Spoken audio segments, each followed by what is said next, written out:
السلام عليكم ورحمة الله وبركاته. ازيكم يا شباب، عاملين ايه؟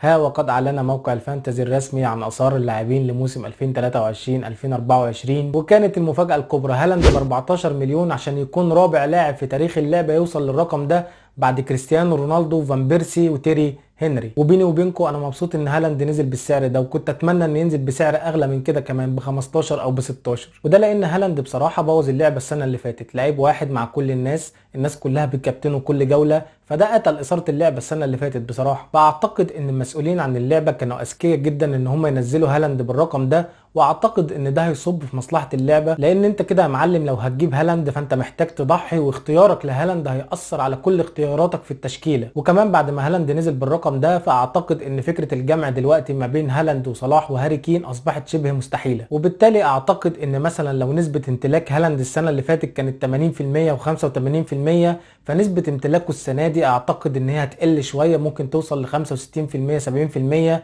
وده في مصلحه اللعبه. صلاح ب 12.5 مليون، واعتقد ان ده سعر مناسب ومتوقع. كل الاسعار اللي نزلت لحد دلوقتي للعيبه كلها اسعار متوقعه، هو بس هالاند اللي فلت. الناس كانت متوقعه ان هالاند هيبقى مثلا ب 11 12 مليون اخره 13، انما فكره ان هو كان ينزل ب 14 دي ما كانش حد متوقعها خالص. يعني انت يا معلم دلوقتي لو جبت هالاند وصلاح فانت بتتكلم في 26.5 مليون، يعني اكتر من ربع الميزانيه اللي معاك في اتنين لعيبه. فحتى فكره الجمع ما بين هالاند وصلاح بس من غير هاري كين اصبحت صعبه، يعني احنا بنتكلم في اتنين لعيبه ب 26 مليون ونص. فاعتقد ان اللي هيشتري هالاند ما اعتقدش ان هو هيشتري صلاح، وخصوصا ان الاختيارات في ليفربول متنوعه شويه عن مانشستر سيتي.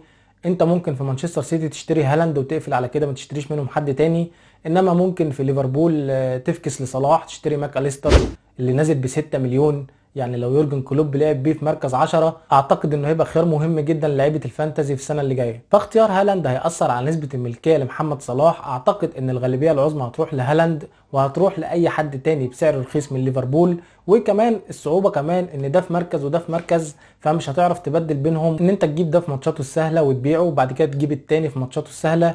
لو الاتنين في نفس المركز بيبقى الموضوع سهل شويه، مش هتحتاج ان انت تلجأ لتغييرات بالسالب او كده. عمنا ارنولد اللي كان في توقعات انه هينزل في خط الوسط، لا نزل مدافع بس ب 8 مليون، اغلب مليون ونص من روبرتسون اللي نزل ب 6.5 مليون. والانديه اللي صاعده حديثا للدوري الانجليزي كل اسعار لعيبتها نازله في رينج ال 4.5 والخمسة والخمسة ونص، وده طبيعي جدا بالنسبه للانديه الصاعده. طبعا هنتكلم في كل ده في بدايه الموسم، احنا بس النهارده بناخد فكره عن الاسعار، انما هنتكلم في التفاصيل وافضل الخيارات في كل نادي من دول. هاري كين لسه سعره ما نزلش، في عرض تاني من نادي بايرن ميونخ، بس اعتقد ان هاري كين هيكمل في الدوري الانجليزي وهيكمل في توتنهام.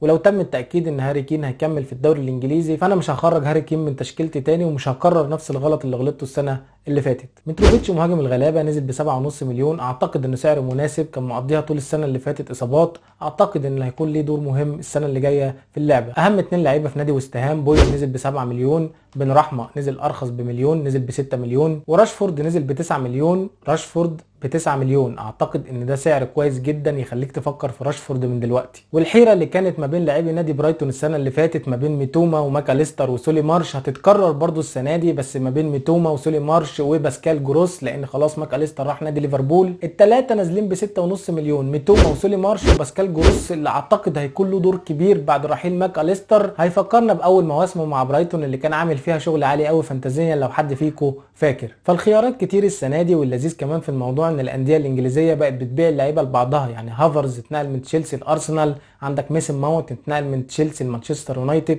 ديكلان رايس في طريقه الارسنال من نادي ويست هام، عندك ماديسون اتنقل من ليستر سيتي لتوتنهام، ماكاليستر من نادي برايتون لنادي ليفربول. فاعتقد ان ده هيدي اثاره للموضوع، يعني اللعيبه اللي انت كنت بتشوفها بتيشيرتات انديه هتشوفها بتيشيرتات انديه تانية الموسم اللي جاي، وانديه بتلعب في نفس الدوري. فاعتقد ان ده هيكون مثير. وبس يا سيدي، دي كانت نظرة سريعة كده عن اسعار لعيبة الفانتزي للموسم الجديد اللي نزلت لحد دلوقتي. طبعا هيبقى في حلقات قبل الموسم هنتكلم طبعا عن النصايح والخيارات والقصص دي، وكمان هيكون عندنا دوري في جوائز كل شهر هقول لكم على التفاصيل تباعا. ما تنساش بس تعمل اشتراك في القناة وتفعل زرار الجرس على الكل عشان يوصلك حلقاتنا الجديدة اول باول. ونشوفكم الحلقة الجاية. السلام عليكم ورحمة الله وبركاته.